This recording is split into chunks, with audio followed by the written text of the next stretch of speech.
It's Hollywood.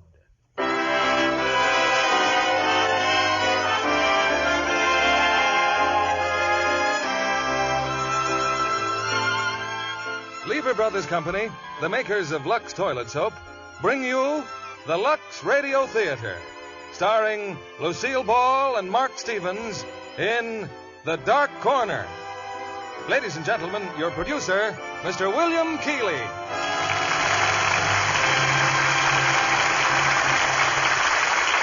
Greetings from Hollywood, ladies and gentlemen. The other day at the studio, Fred Colmar, prominent 20th Century Fox producer, was telling me how, a few years ago, when he was a young film executive, he chanced to see a Titian-haired young model whom he thought had great screen possibilities, Lucille Ball. Little did he dream that some years later he'd be starring that same Titian-haired beauty in his production and our play tonight, The Dark Corner, thereby vindicating his judgment. Co-starred with Miss Ball is another player who's risen rapidly to well-deserved eminence on the screen, Mark Stevens. Both superbly cast, I think you'll agree, in a hard-hitting melodrama of murder, mystery, and romance. And that reminds me of another mystery story, one concerning Lux Toilet Soap. It's from Mrs. Vivian Gardner of Santa Barbara, who discovered that for some weeks, Lux Soap was mysteriously disappearing from her cupboard. After competent detective work, she finally traced it to her teenage daughter. That young lady said, "Why, Mother, I thought you knew. I just took the soap to put in my bureau as sachets because I just love the Lux Toilet Soap fragrance." Well, I'm sure Mrs. Gardner meted out to her daughter no more punishment than a compliment for her ingenuity and good taste. It's playtime and star time, and here they are. Lucille Ball as Kathleen and Mark Stevens as Bradford Galt in Act One of The Dark Corner.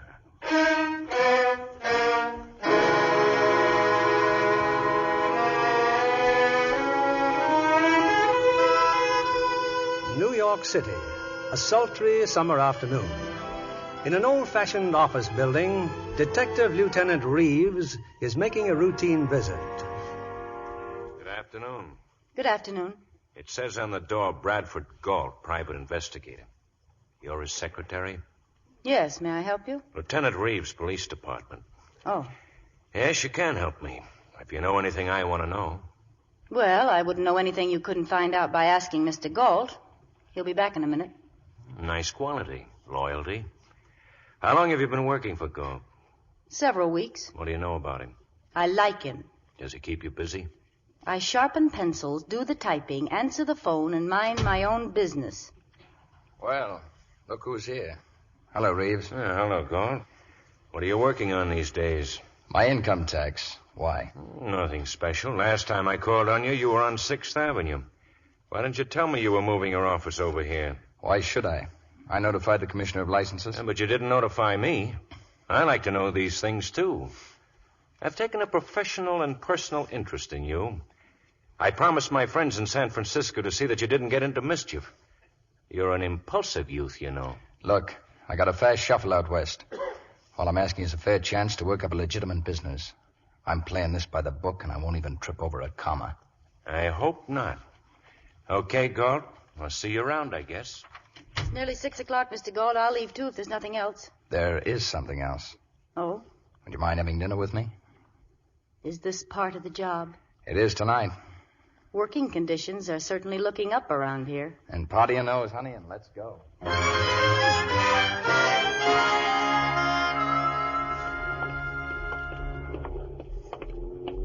Oh, dinner was lovely, Mr. Galt. Thank you.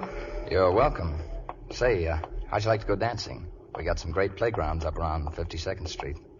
Among them, your apartment? Oh, well, that's just a coincidence. I haven't worked for you very long, but I know when you're pitching a curve at me, and I always carry a catcher's mitt. No offense. The guy's got to try, doesn't he? Not in my league, Mr. Galt. In my league, we play for keeps, said she with a smile. Oh, well, maybe I ought to fire you then. Before you do, I ought to tell you something. We're being followed. I know. Guy in a white suit, about 5'10", brown hair, sports shoes. I've never been followed before. Hey, That's a terrible reflection on American manhood. It's been tailing us since we left the office. Why? I don't know. Maybe he likes your big blue eyes. Do we just keep walking? No. There's a cab at the corner. Take it. Go around the block, then park across from our office. Wait there till he comes out. And you? I'll invite the white suit up to the office for choir practice. After he sings, you follow him. Let me know where he goes. Okay, but what have you been doing lately? What do you think I've been doing? Well, I think you could have been doing a lot of things. Because you're stubborn and impulsive and you think you're tough. You've got some blind spots, too. Yeah? Name one. Sentiment about women, for instance. You're afraid of emotion. You keep your heart in a steel safe. I suppose you're the blowtorch type. I can be warm. Oh, good. Here's the cab. Be careful, Brad. I'll see you later.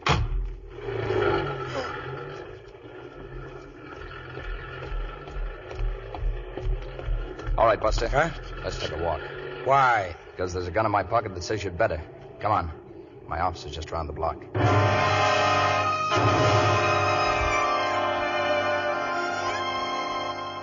I don't like this, mister. I don't like this at all. Just stay in the chair.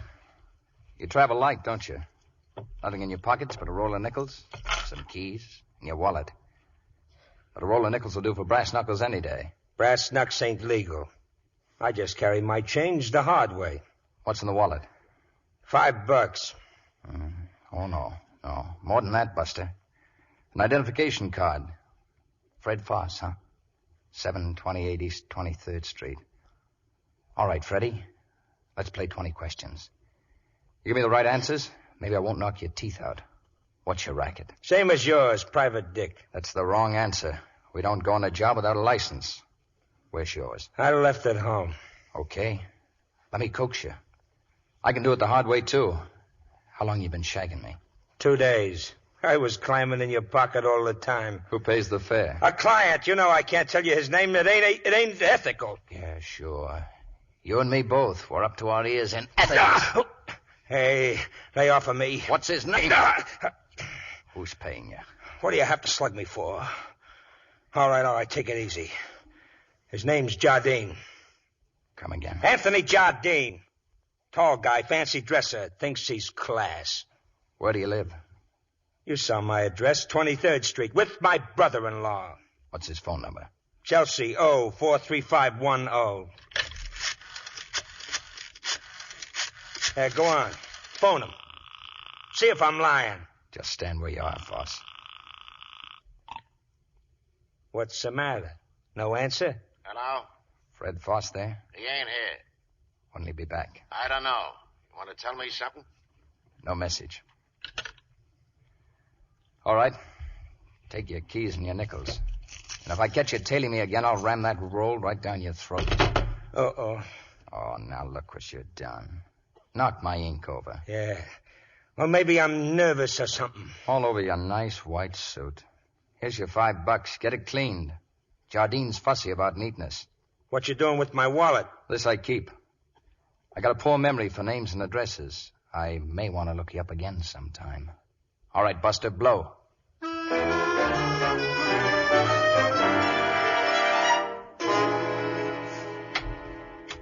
Hello. Well, This time you will fire me. you lost him. Uh-huh. That's fine. He got in another cab. I followed him. Except when the other cab stopped, he wasn't in it. How'd you know? He told me that's what he'd do. I'm sorry, Brad. It doesn't matter, honey. Well, who was he? Just hired muscle. Who hired him? Forget it. You'll be better off. Come on, open up that steel safe. I want to know and I want to help. That's awful good talk, baby. But why? Because I happen to be very fond of my boss, even if he is stubborn. Look, get going while the door's still open. Stick around here and you'll get grafters, shysters, two-bit thugs, maybe worse. Maybe me. I like those odds. I'll take them and I'm staying. I like your style, too. Thanks. Having said my piece, I think it's time for me to go home now. I'll see you in the morning. Sure. Okay. Good night, Brad. Good night. Jardine. Jardine again. Jardine.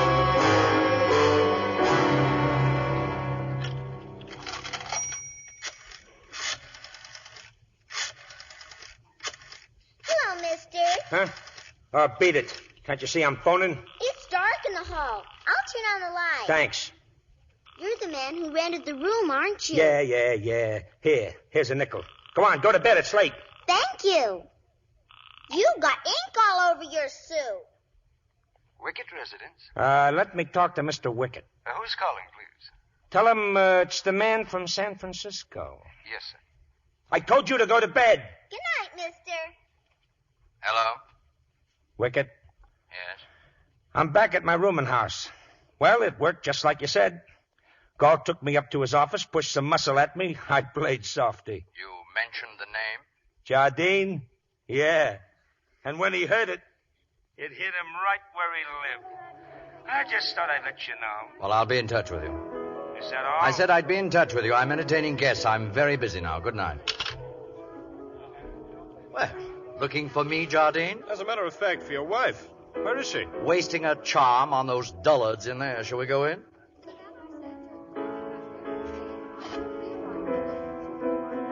I think it's a wonderful party. Well, then you don't give any other kind, do you, Ralph? Ah, there's Mary now, the woman who brightens my declining years. I heard that, darling.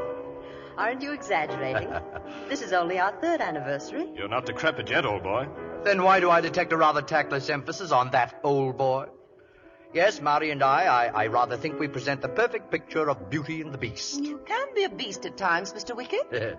But as long as I'm amusing Mrs. Kingsley, you'll forgive me. Senility, though, is unforgivable. You're the most attractive man in the room, and you know it. Oh, I adore you. I hope I'm not interrupting anything. Well, Miss Wilding? I need advice. Legal advice. I was wondering if I might borrow Mr. Jardine for a moment. Oh, of course, Miss Wilding. Shall we go out on the terrace? I think we'd better. It's really very confidential. What's Jardine trying to do? Drum up business at my party? Isn't that what you're doing? Celebrating your anniversary? And at the same time entertaining some very likely customers for your art gallery? I never confuse business with sentiment. Unless it's extremely profitable, of course. But there is an exhibition at the gallery tomorrow. Now, that happens to be a coincidence I took great pains to arrange, Mrs. Kingsley. And if you come, I may have that turn a landscape. The landscape? Oh, how wonderful. I'd give anything for that painting. Well, you'll give plenty if you buy it through me. Excuse me. Oh, I must tell my husband the good news. Ralph, what would that Miss Wilding want of Tony, Jardine? What's the matter, darling? You jealous? You know you don't mean that. No. I'm the jealous one, Mary. You're beautiful. I never want you to grow one day older. You should remain ageless, like a Madonna who lives and breathes and smiles and belongs to me. That's very sweet, Ralph. But you haven't answered my question. I haven't the slightest idea what Miss Wilding wants of Jardine. Come along, darling. It's beautiful on the terrace, isn't it, Lucy? Oh, stop it, Tony. Did you receive my painting? I sent it to your apartment. I got it this afternoon. I would have preferred cash, but if you're short, the painting will have to do. I imagine I can always dispose of it. Now may I have my letters, please? Certainly. They're all in this envelope. Oh, I'm a heel, Lucy, but I'm not greedy. I promise not to trouble you any more. Who's next on your list, Tony? Wicket? Or perhaps Mrs. Wicket? That's a dangerous remark to make. Yes, isn't it?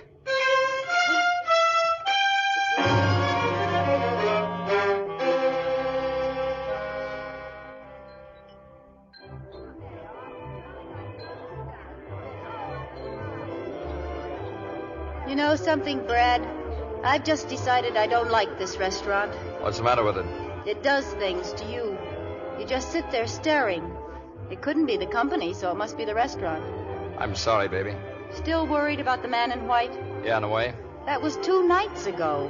And I don't know any more about it now than I did then.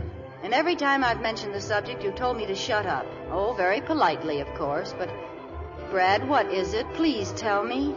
I got a feeling something's closing in, and I don't know what it is. Maybe it's only me. I wouldn't be so jumpy. Just about you. Oh, yes, you would. Because I'm playing for keeps, remember? I thought you were sharp. I am sharp. Then you got out fast. Stay with me and you'll wind up in a corner. Nothing but a lot of grief. I'm serious, Kathleen. Get out, now. You're a poor salesman, Brad. Even... Look who just walked in. Detective Lieutenant Reeves. Yeah. Excuse me. I think I'll have a word with Lieutenant Reeves. Go right ahead. I'll be back in a minute. You'll be smart if you're not here.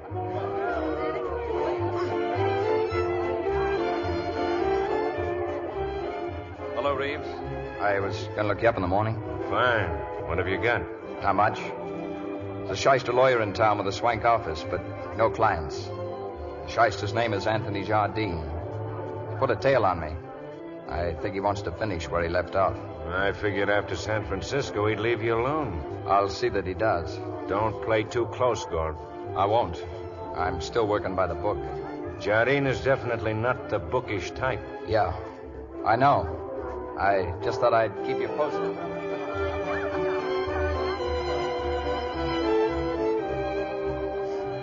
I decided to wait. Why? You've aroused the maternal instinct in me. I want to look out for you. You hate him an awful lot, don't you? Who? The man who hired White Suit. He makes hating easy. Brad, what has he got on you? Nothing. Nobody has. Nobody's going to. Come on. I'll take you home. I don't want to go home. I may have to work tonight. I can help you. No. Stop looking at me like that. Like what? As if I belonged in a test tube. Look, a guy named Jardine's afraid of me. Put a tail on me. Tonight he tried to kill me. He what? Yeah. In front of your apartment. Car came around the corner. How it missed hitting me, I don't know. Anyway, it did. So you go on trying. Now, you satisfied? No, I want to know why. Okay. I had a private agency in San Francisco. This guy Jardine was my partner. A lawyer. Swift cookie with the women. Worked his charm, then he worked a little blackmail on the side. I called him on it. We were driving out to his house. Somewhere along the road, he slugged me. Wet me down with a bottle of scotch. Set me behind the wheel for a takeoff. I hit a truck and killed the driver. Brad, Manslaughter. 2 years in prison. Jardine had a fixed alibi. It wouldn't break and it wouldn't bend. It's the last I heard of him until White Suit showed up 2 nights ago. Then the business tonight with a car. Why didn't you tell me before? Guy likes to hold his head up. Not look like a chump. That's not the real reason. Come on, say it. You're not so tough, Brad. You just like to think you are. I've cracked you wide open and you know it. Yeah, I know it. Still have to work tonight? That car almost clipped me. Fellow runs a newsstand on your corner sod. Got description, part of the license number. Is that what you told Lieutenant Reeves? I didn't tell Reeves anything. Got other contacts on the police force. There's a sergeant downtown who's checking the license plate for me. Told me to call him at 9 o'clock. That still leaves 30 minutes. Okay, baby. You win. Come on, let's have that dance.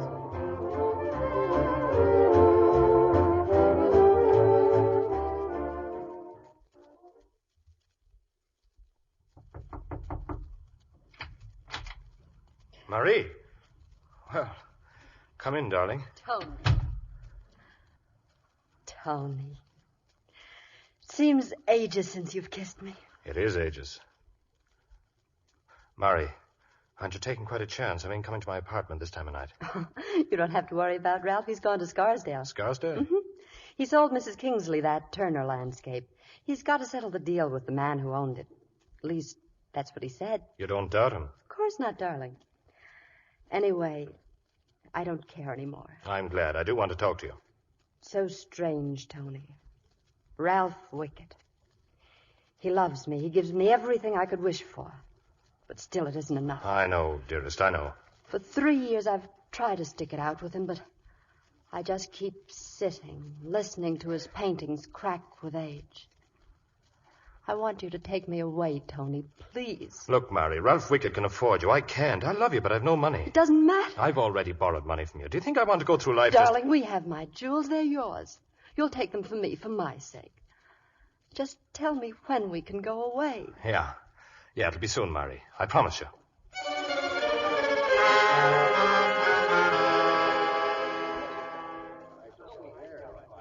Well, Brad, what about the license number? Jardine's car, all right. I've got his address. I'm taking you home now. And then? Then I'm dropping by Jardine's apartment. I've got something to settle with him, once and for all.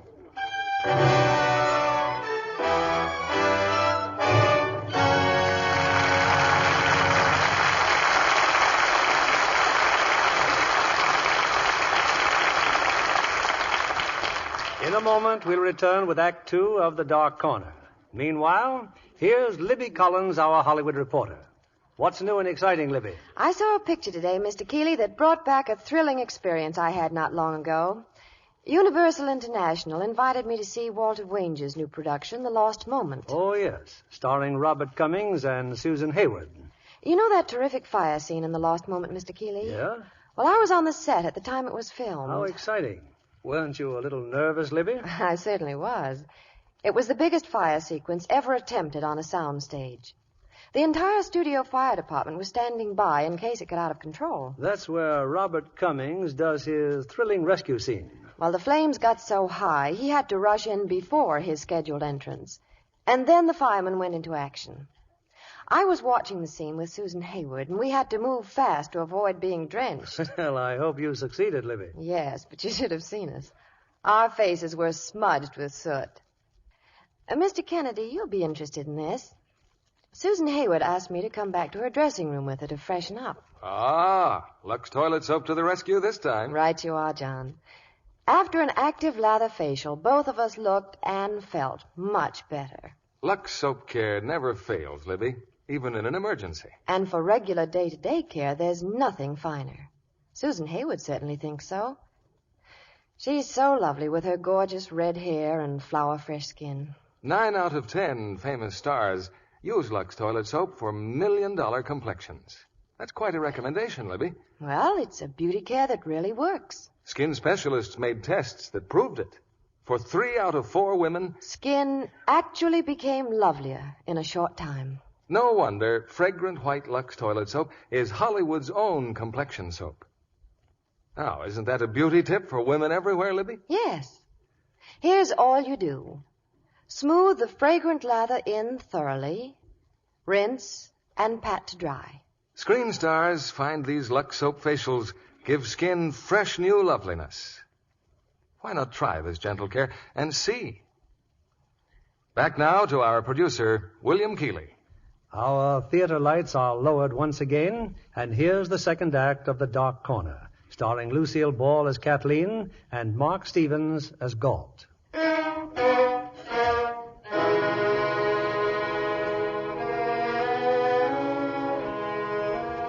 An hour ago, Mary Wickett, beautiful young wife of a rich and celebrated art dealer, entered the apartment of Anthony Jardine.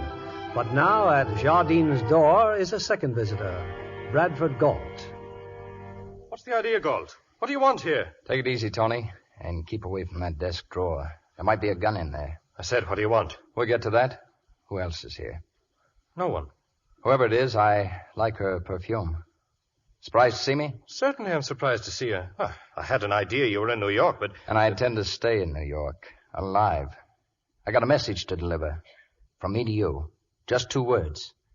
Lay off. I don't know what you're talking about. The guy in the white suit. Keep that mug away from me. And next time you loan him your car, tell him he'd better use phony license plates. Loan who my car? When? I'm getting mad, Tony. He tried to flatten me with your car late this afternoon. Nobody had my car. It was in the parking lot all day. Yeah, sure. But just remember, I spent 2 years in Hock with nothing to think about but that pretty face of yours. And if you're not sharp, you're not going to have that pretty face. You're not going to have any face at all. Now, you listen.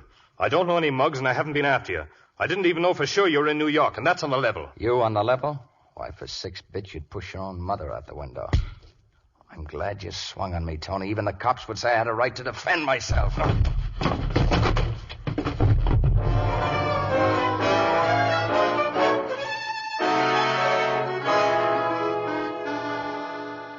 Tony.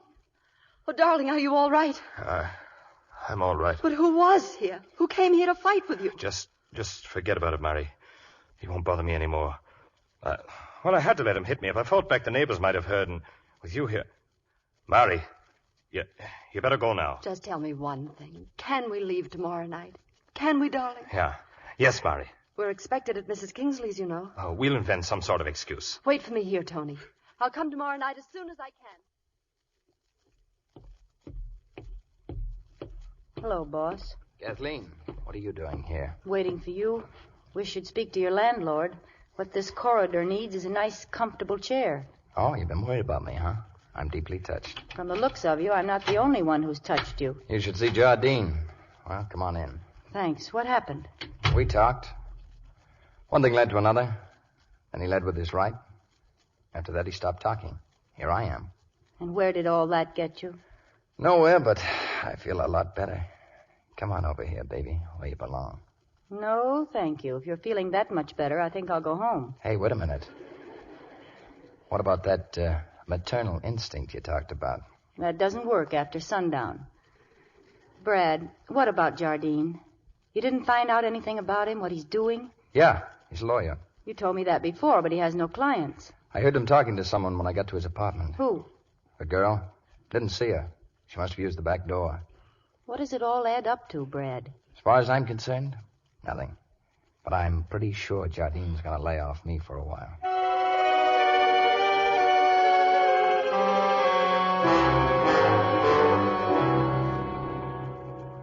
Oh, good morning, Mr. Wickett. Oh, good morning, Miss Stewart. Any messages? Nothing special, sir. Mr. Barstow will be in at noon about the Raphael portrait, and those people confirmed their appointment to see the Donatello statue this afternoon. Oh, thank you.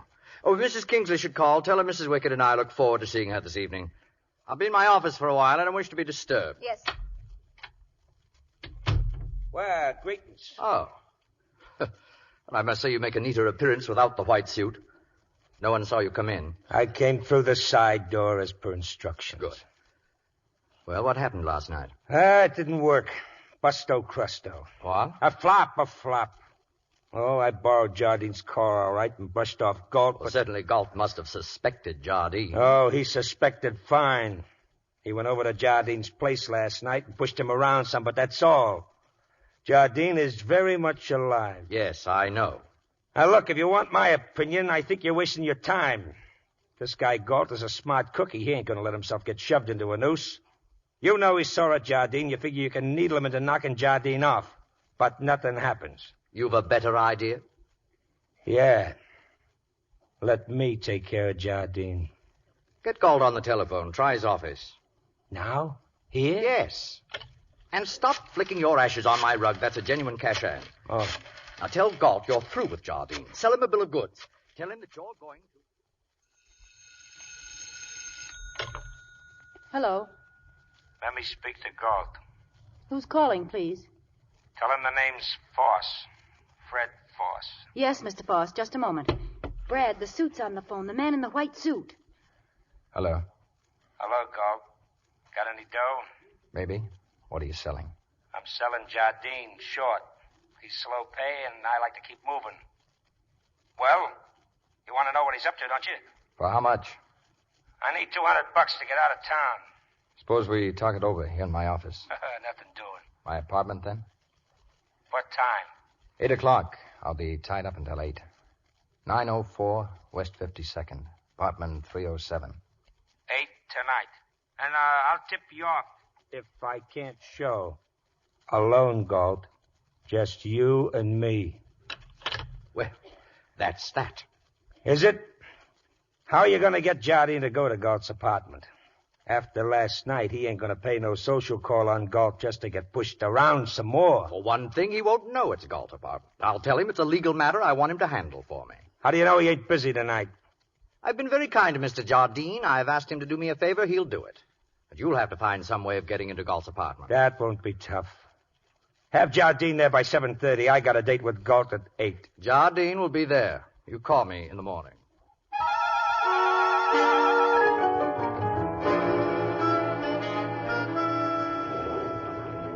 The complete one-hour newsreel show starts in 5 minutes. See the latest newsreel. Brad, I don't want to see a newsreel. Look, honey, the show takes an hour. It's 7:30. I'll be right here waiting for you at 8:30. I want to go home with you. I know this Foss guy. He won't talk if anyone else is around. Please? No.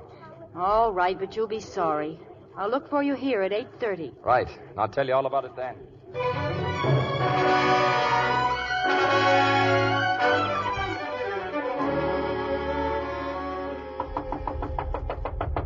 Brad, open the door. Go away.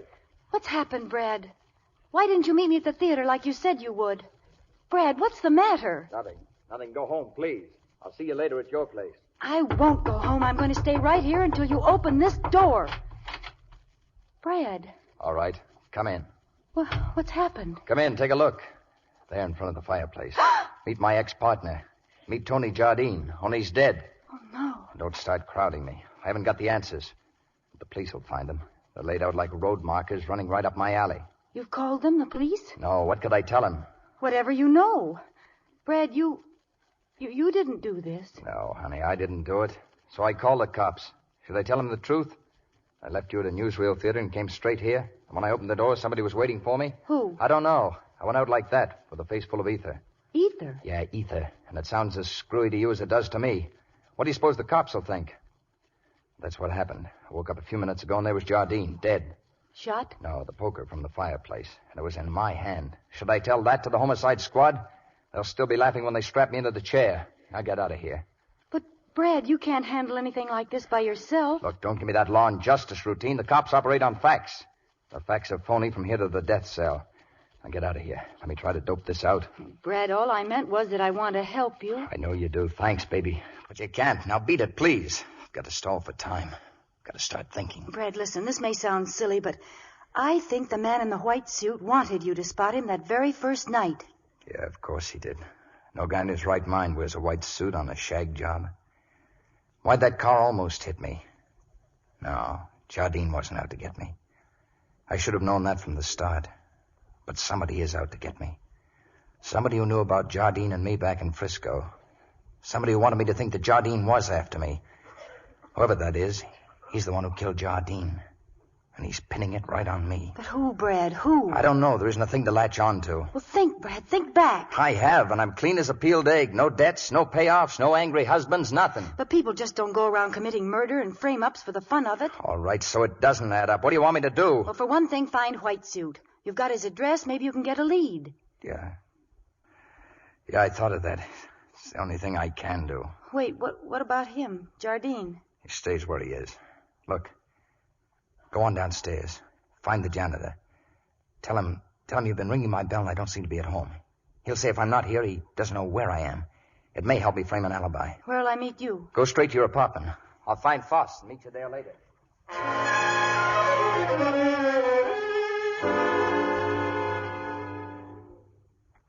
Come in, Brad. Oh, you don't have to say it. I can tell by your face. No dice. Oh, I found him all right. Only Fred Foss wasn't the man in the white suit. But you had his wallet. I had a wallet. A man by the name of Fred Foss lost it a week ago. He was very grateful to me for bringing it back. Let me get you a drink. I could stand a drink. That was my last lead, baby. I'm all dead inside. I'm backed up in a dark corner and I don't know who's hitting me.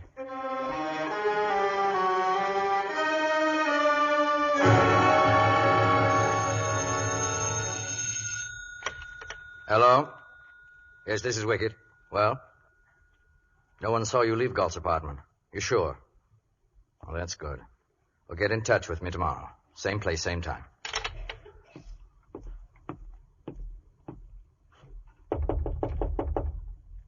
Yes? It's I, darling. Well, Mary, have you forgotten we're expected at the Kingsleys tonight? I simply can't go, Ralph. I've such a headache. Oh? Well, I'm sorry, my dear. I'm going straight to bed. You run along without me. Well, I wouldn't think of it, darling. But Mrs. Kingsley will be so upset. Oh, yes. And I did promise to meet Tony Jardine there. I had a rather delicate matter to discuss with him. Well, hadn't you better go then? I imagine it can wait. It's a problem that Jardine is eminently qualified to handle, a man of his experience with the law and all its tawdry aspects. You make it sound very mysterious. No, it's the oldest situation in the world. One of my friends, who deluded himself that his was the ideal marriage, has recently discovered there's another man. Well, Tony doesn't handle divorce cases, does he? Well, the husband doesn't want a divorce. You mean he wants her back? Yes. And as the Lost and Found ads say, he offers a suitable reward for her return. You mean the other man would take money and just go away? When an impoverished character, unendowed with any appreciable virtue, succumbs to a rich man's wife, it must be suspected that his interest is less passionate than pecuniary. But how could she be taken in by such a man? Well, take Tony, for instance. Now, I never imagined him to be interested in Lucy Wilding, but he is. It's not true. He couldn't... I mean, she's too old for him. Love is not the exclusive province of adolescence, my dear. It's an ailment that strikes all age groups. Like my love for you. My love for you is the only malady I've contracted since the usual childhood diseases. And it's incurable. Ralph, about the Kingsleys. And leave you alone? Oh, no, Mary. I wouldn't think of such a thing. We'll both remain at home tonight.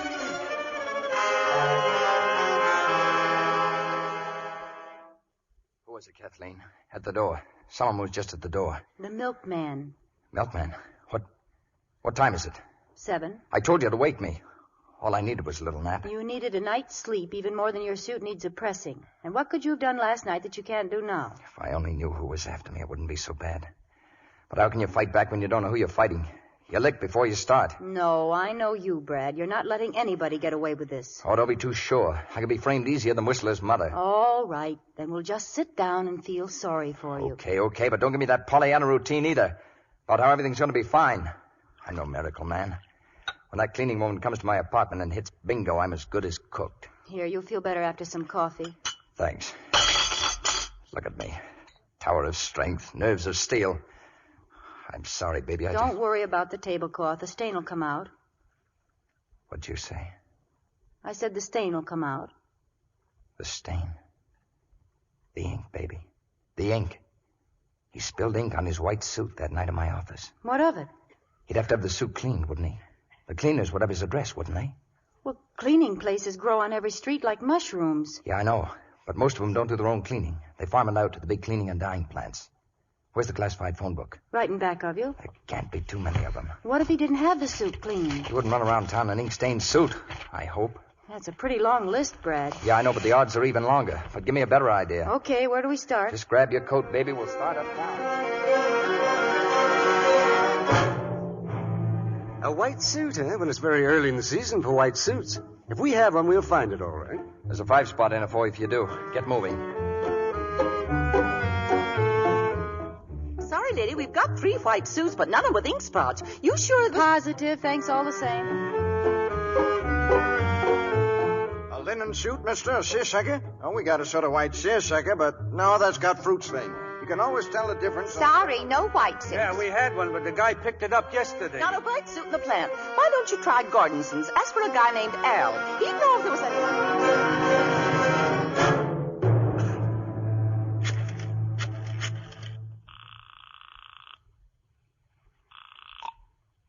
Wicked Galleries? I want to speak to Mr. Wickett. Who's calling, please? I'm Mr. Smith from San Francisco. One moment, please. Hello, mister. Oh, you here again? Go on, kid, beat it. Your mama wants you. My mama's out. She don't want me. Hello? When am I going to see you? About what? I have every morning paper on my desk. There's not a word about it in any of them. I told you the deal went through. Can I help it if they ain't found the shipment yet? I don't believe you. What do you want me to do, take out an ad? Listen, Wickett, we better get this deal settled or I'm coming down to the galleries and right through the front door. All right, don't get excited. I have a dental appointment at 3 o'clock in the Grant Building. You meet me there. Grant Building? What floor? The 31st floor. I'll be waiting near the fire escape. Okay. What you mad about, mister? Oh, me? Well, I ain't mad at nothing, sister. All of a sudden, I feel kind of good. Yeah, here. Here's a nickel. Buy yourself a phone call.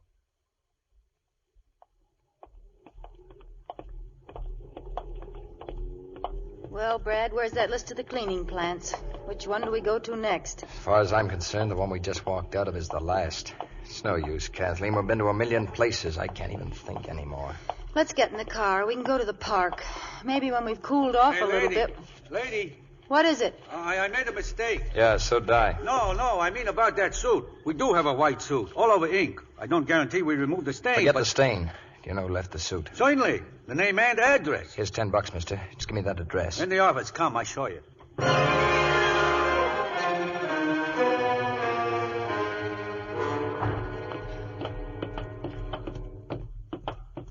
This is it, baby. A rooming house. Now, if the landlady's only home... Ring the bell, Brad. Ring it. I'm coming. Well? We're looking for a man named Stauffer. Our Stauffer's sort of a heavy-set fella. He lives here? No, he don't. But He did live here. He left a half an hour ago, bags and all. Where'd he go? You police or something? No, please, lady. Where'd he go? It's important. He paid his rent. Why should I ask him where he went? I know, Mama. You keep quiet. Don't mind her, mister. She don't know nothing. But I do. I heard him on the telephone. Well, tell him then. Where, honey? Where did Mr. Stauffer go? I heard him on the telephone. He went to a building. What building? Same as the president. The one with the tomb on Riverside Drive. Grant Building. Uh-huh. And he said he was going to get his ticket at the gallery. Can you get tickets at a gallery? I don't know, honey. Here's a quarter, thanks. Gee, everybody gives me money. Good thing I'm so friendly. Brad, it doesn't make sense. Where are we going? The Grant Building. We'll try to figure out the rest of it when we get there.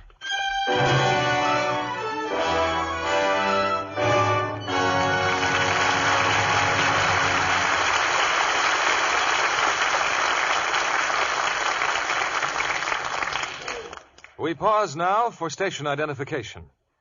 This is CBS, the Columbia Broadcasting System.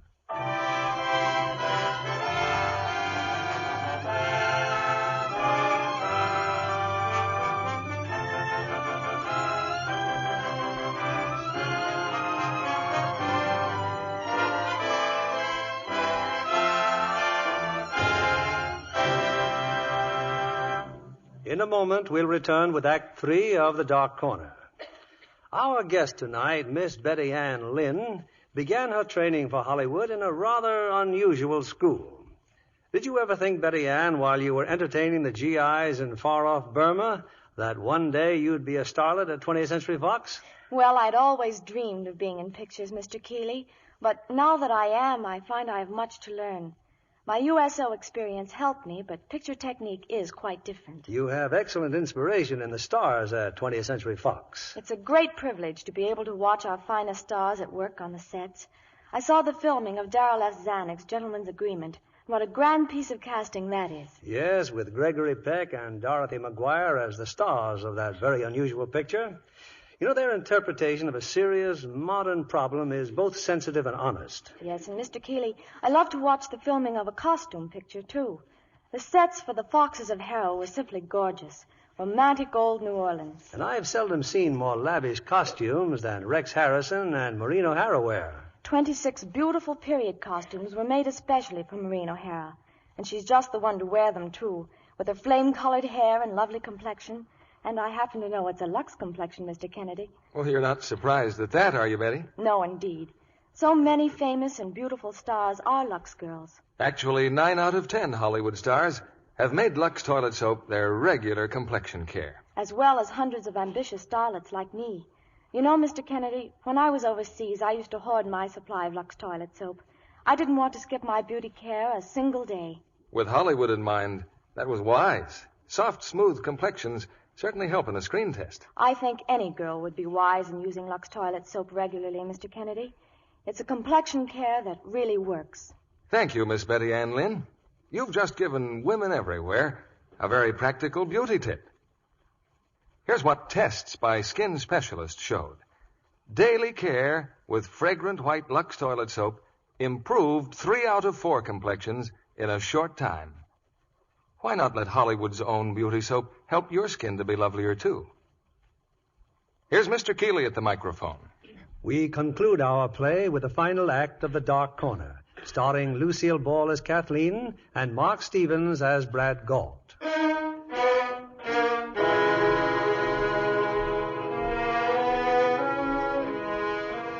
It's 3 o'clock. Armed with the knowledge that the man they're looking for has gone to the Grant Building, Kathleen and Brad Galt are rushing uptown. Meanwhile, high up in the Grant Building, unobserved on the platform of a fire escape, Ralph Wickett is about to settle an account for services rendered. Hello, Mr. Wickett. Oh. Well, I haven't much time. I told you I have a dental appointment. He's waiting for me. We don't need much time. Say, why'd you pick the fire escape? Well, do you think I want to be seen with you? I'm a rather well-known figure.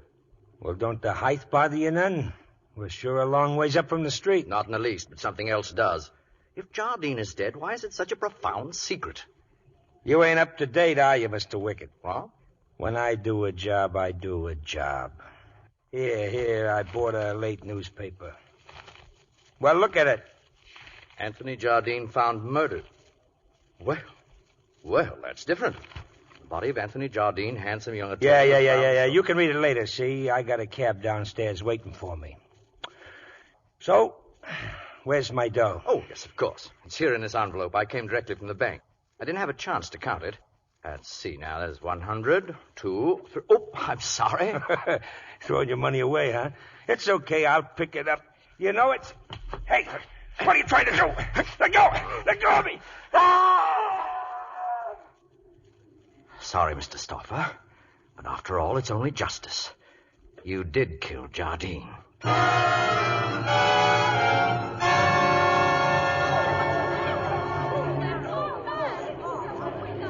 All right, everybody, stand back, please. Stand back. He jumped out of the Grant building. What a way to commit suicide. Keep moving. Stand back there. What do you think this is? Keep the traffic moving. Brad, it couldn't be. It isn't. It's him, Kathleen. It's Stoffer, all right. No, don't look. Where's that cab driver? Right here. Here I am, officer. You sure he came here in your cab? Yeah, sure. That's the guy, all right. And that's my cab right over there. He seemed okay. He asked me to wait for him. I still got his bags there on my hack. Boy, he shook him down like a Kathleen, hot... come on. What are you going to do? Never mind what I'm going to do. Go on home. Hey, my cab. He's stealing my cab. Come back, my cab with the guy's bags in it. He's driving over my cab.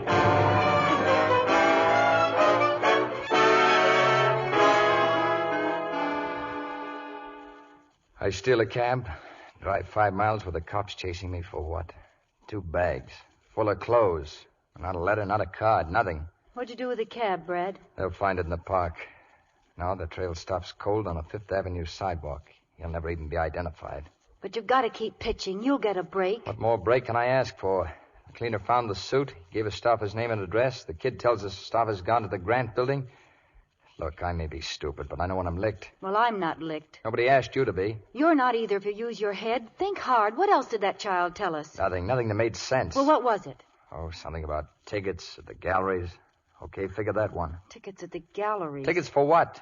For a train? Maybe. He really was leaving town. What would that have to do with galleries? You tell me, baby. I give up. Tickets for a show? Tickets. Galleries. Brad, art galleries. I've got it. I've seen their ads in the newspapers. Fifth Avenue, the Wicked Galleries. Wicked Galleries? What would a mug like Stoffer be doing in an art gallery? Maybe that's the point. He wouldn't, unless there was some connection. Hey, wait a minute. Up in Jardine's apartment, I remember now there was a painting. Just unwrapped. I wondered why... What's the matter? Look, out the window. Lieutenant Reeves. Brad. I'll go down the back way. Hide Stoffer's bags. Where do you think you can hide? Who's hiding? I'll be absorbing culture at the Piggott Galleries. I don't want to die ignorant.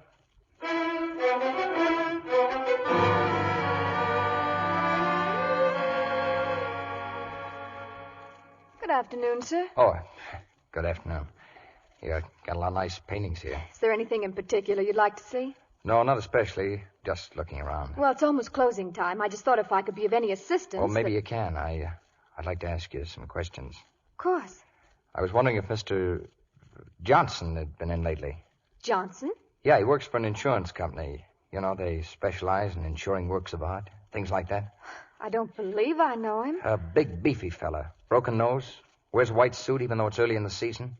You sure you haven't seen him? I'm afraid I haven't. Now, about these paintings, if you step down this corridor, there are several watercolors that may interest you. Come in.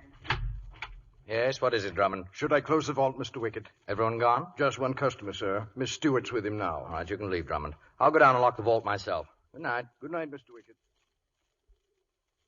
Now, there's something I like. This sea picture. That's an Alex Barrow, one of his finest. How much is it? $1,500. Okay, I'll take it.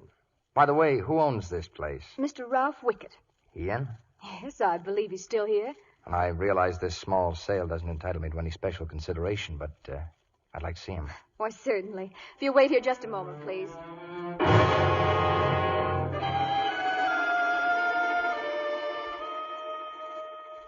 Mr. Wickett? Yes? There's a gentleman who wishes to purchase the Barrow Seascape. Well? I believe he wants to take it with him. Who is he? I don't know. He said he'd like to talk to you. I'm just closing the vault. I'll be up in a moment. You can go, Miss Stewart. Oh, lock the front door on your way out. I'll take care of the gentleman.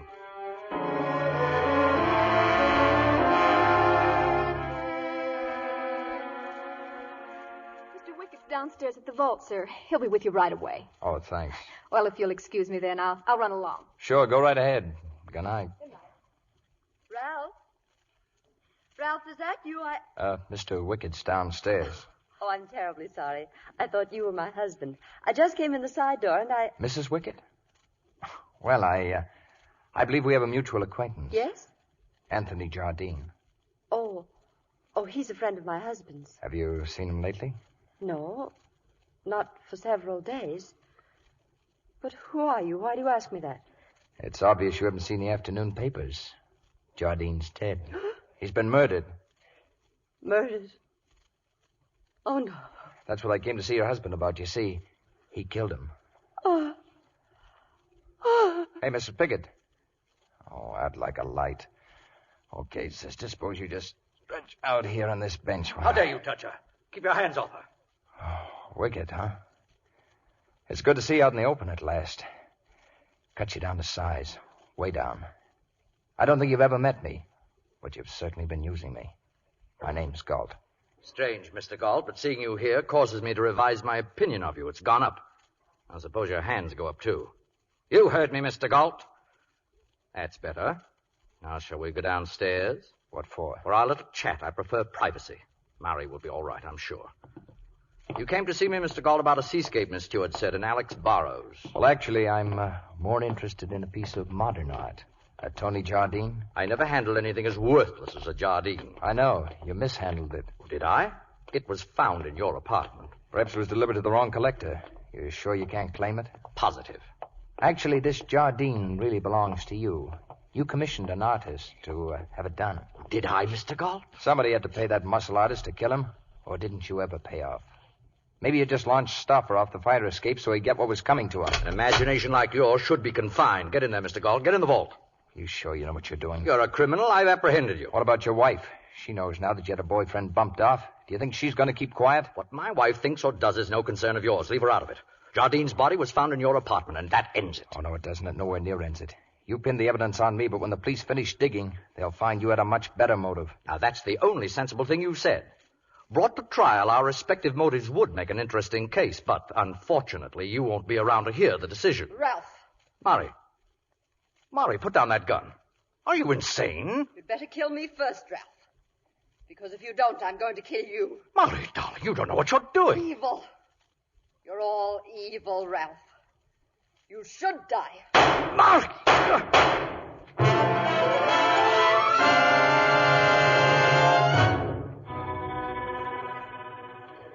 The district attorney's on the phone, Lieutenant Reeves. Oh, thanks. Hello, Miss Reeves, sir. Well, we're about finished at the art gallery. Cleary and Anderson just left with Mrs. Wickett. I'll take her right to your office. What? I think we can. Yes, sir. Well? You know the facts, Galt? Okay. But you're not holding Kathleen. She didn't have any part in any of this. I wouldn't say that. She's the one who tipped me off to get down here. Brad, I had to. Wickett would have killed you, you big lug. I can take care of myself. No, you were doing fine, just fine. You knew Wickett's wife would show up, of course. Okay, Reeves. You booking me or not? Sure, I'm booking you. But you told me that You can't go around New York stealing taxicabs. Well, maybe I can square that rap. Oh, thanks, Reeves. You better drop around my office in the morning, though. Both of you. Say 9 o'clock. Could you make it a little later, Lieutenant? Brad and I have a date in the morning at the City Hall. We have? See, he hasn't asked me yet, Lieutenant. But I told him from the beginning I was playing for keeps. Well, Reeves, there you have it. And I promised my friends in San Francisco I'd keep you out of trouble. Go on home.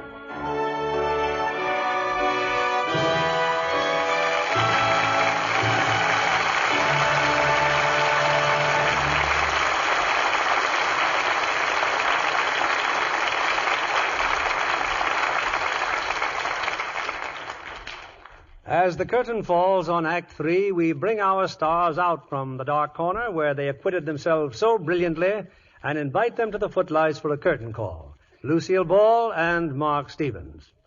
Lucille, while I have the chance, I want to congratulate you on the wonderful reviews that you received for your recent stage success back east. Well, thank you, Bill. I've always been crazy about the theater, and I love my part in Dream Girl. I hear you're doing that play in San Francisco pretty soon, Lucy. That's right, Mark. I'm leaving right after tonight's performance to start rehearsals for the opening next Monday. That shaving engagement's rather close. I'll say. And tell me something, Lucille. As the wife of a popular orchestra conductor, Yes? how do you and Desi Arnaz get any time to spend together? You arranged to play the same towns at the same time.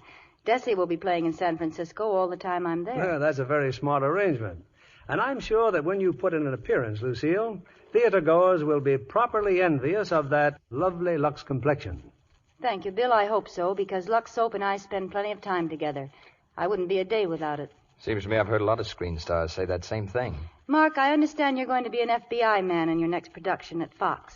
Yes, and as you probably know, Bill here is doing the directing. I've heard a lot of interesting things about the picture. Well, we have great hopes for it, since it's being made at the suggestion of the FBI and with their full cooperation. Hey, speaking of screenplays, Bill, what are you doing next week in this theater? Next Monday night from Warner Brothers, we present that violent and romantic drama so many of our listeners have thrilled to on the screen. Nobody Lives Forever. And our stars are Jane Wyman and Ronald Reagan. It's the tense, suspenseful story of a man who falls in love with a girl he planned to victimize, and thereby involves them both in a perilous and mounting crisis. Nobody Lives Forever was a thrilling picture, Bill. And it ought to make a great play, Bill. Good night. Good night and sincere thanks.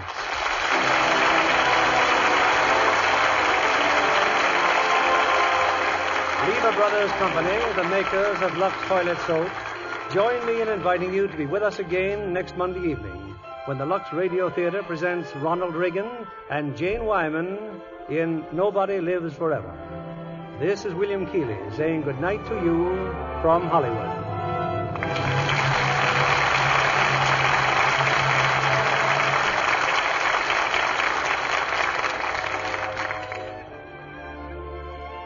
Here's news for thrifty housewives.